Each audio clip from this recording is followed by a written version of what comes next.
We're standing in front of an unfinished painting by Leonardo da Vinci. It's a big painting, and interestingly, it's almost a perfect square.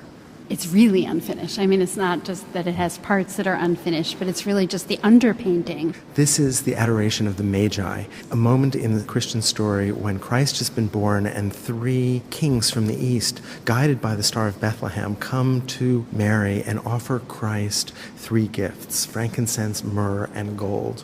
What's revealed to us here is Leonardo's working method, not only his brilliant drawing, but the way in which he constructs figures.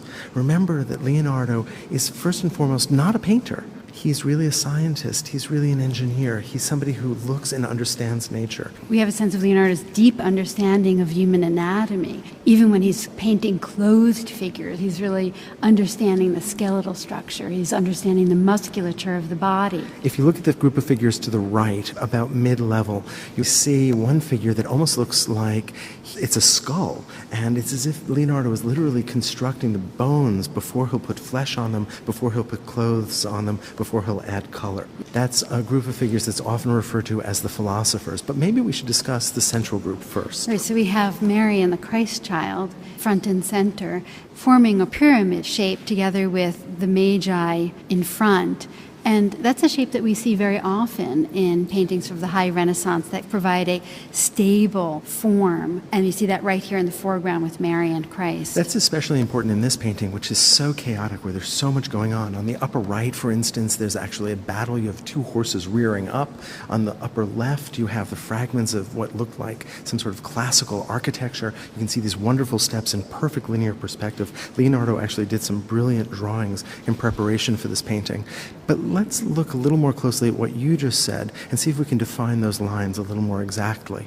If you start with the Virgin Mary and you look at her face, she's glancing across the top of her son's head, down his arm.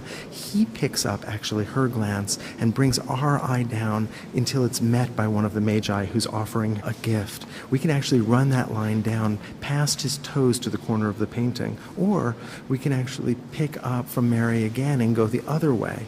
If we go down the bridge of her nose, across her shoulder, picked up by the kneeling figure in the foreground at the left. What's interesting, as you said, this is not simply a triangle, but this is a pyramid that actually comes forward as it moves down. And exists in space.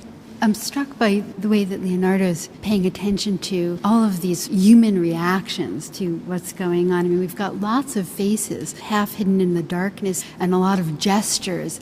And it really reminds me in a way of Leonardo's Last Supper, where you have Christ in the middle forming a kind of pyramid shape with his outstretched arms, and all the chaos and the reactions of the apostles around him, but this real sense of stability in the center. That's such a characteristic of the High Renaissance, this notion of balance, of a kind of perfection, of a sense of the eternal. But then, of course, how do we as humans react? There's another element here which is important and very characteristic of Leonardo, and even though this is just the underpainting, we can make it out, and that's this technique of sfumato, which in Italian is smoke, and it tends to create a kind of visual glue that creates a kind of harmony between forms within the paint, brings things together, and keeps paintings from having that sense of the isolated, so much a characteristic of the early Renaissance. Right, so instead of figures being defined by lines, the figures are enveloped in an atmospheric haziness or softness, that kind of smokiness, and they almost seem to emerge out of the darkness into light and fade back into the darkness again. And so Leonardo's unifying the figures in yet another way, not only in the pyramid composition and through their glances and gestures, but also into that smoky atmosphere. We see this beautiful chiaroscuro, this beautiful smoke, this beautiful line, this beautiful composition, this complex sense of emotion.